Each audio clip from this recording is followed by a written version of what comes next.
Today, we are diving into one of the most electrifying moments in all of history, and we get to hear it from the man who lived it. We're talking about the Apostle Paul, standing in chains before a king and explaining the one roadside event that literally changed the world. Everything hinges on this single, devastating question. A voice from heaven that stopped the world's most ferocious persecutor dead in his tracks. But, to really feel the weight of this moment, we have to understand the man he was before he heard that voice. So before he was the Apostle Paul, he was Saul of Tarsus. And this guy was nobody. He was a brilliant Pharisee, one of the most respected and feared religious leaders of his day. And his mission? Well, it was pure, focused hostility. Now, this wasn't just some personal vendetta. Saul had paperwork. He was acting with the full authority, the official commission of the Sanhedrin, the highest religious power in the land. His job was to hunt down, arrest, and just completely stamp out the followers of Jesus. He was the tip of the spear. And that's the whole story right here, isn't it? This absolute 180-degree flip.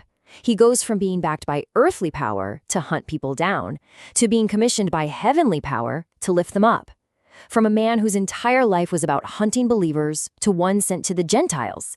From operating in total darkness to becoming a light for the whole world. And it all kicked off with an interruption. So there he is, on the road to Damascus, mission-focused. But his officially sanctioned plan is about to get officially overridden by a much, much higher authority. You have to catch the detail Paul gives here. He says this happened at noon, high noon, when the sun is at its absolute brightest. And this light from heaven was brighter than the sun. He's making it crystal clear this was not some dream or an internal vision. This was a real, undeniable, supernatural event that you just couldn't ignore. And this divine appearance, what we call a theophany, it wasn't just for Saul. How do we know? Well, for starters, everyone with him fell to the ground. This was a public event. But then the voice speaks in Aramaic, his native language, making this huge public spectacle incredibly personal.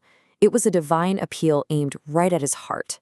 So the light gets his attention. But the words that came next, well, that was the indictment. Just imagine hearing this. Jesus doesn't just ask why he's doing this. He uses this powerful, ancient metaphor to explain Saul's whole struggle. But what on earth is a goad? It's actually a pretty simple farming tool. It's a sharp stick that a farmer uses to guide a big, stubborn ox. And here's the thing. The more that ox kicks back against the prod, the more it hurts itself. It's a fight the animal is guaranteed to lose. And that is the point.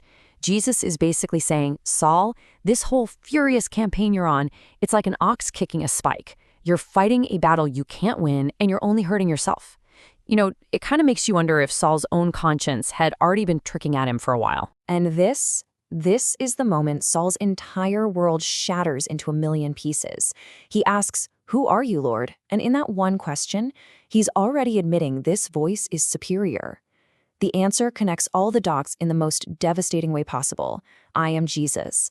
The man he thought was a dead fraud is alive, and attacking his followers is attacking him personally. So, with Saul's old life, his old mission, just completely demolished on that dusty road, the resurrected Christ immediately gives him a new one, a divine commission that's going to redefine his life, and honestly, shape the rest of history. The very first command is, get up and stand on your feet.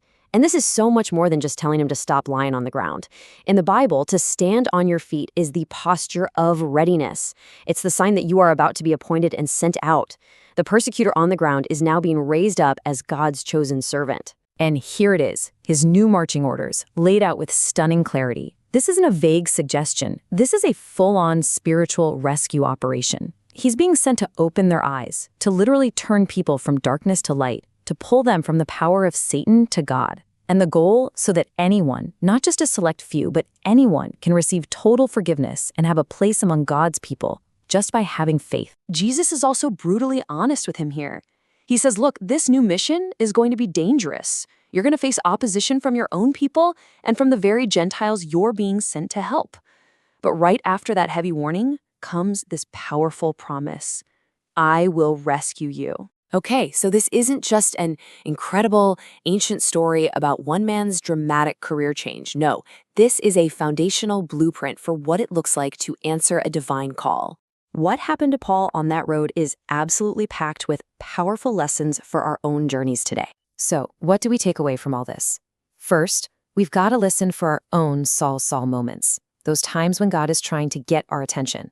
We have to be ready to stand on our feet for our own divine appointment, embracing our role as both a servant and a witness. And through it all, we have to trust God's promise to rescue us, as we do the work of helping others turn from darkness to light and hear the amazing news of forgiveness. And that really leaves us with one final big question. Paul's story shows us that fighting against God is futile. It just brings pain. But surrender? Surrender brings a world-changing purpose. So the question for every one of us is this: where in my life am I kicking against the goads? Because the very moment we stop fighting, a divine commission is waiting for us.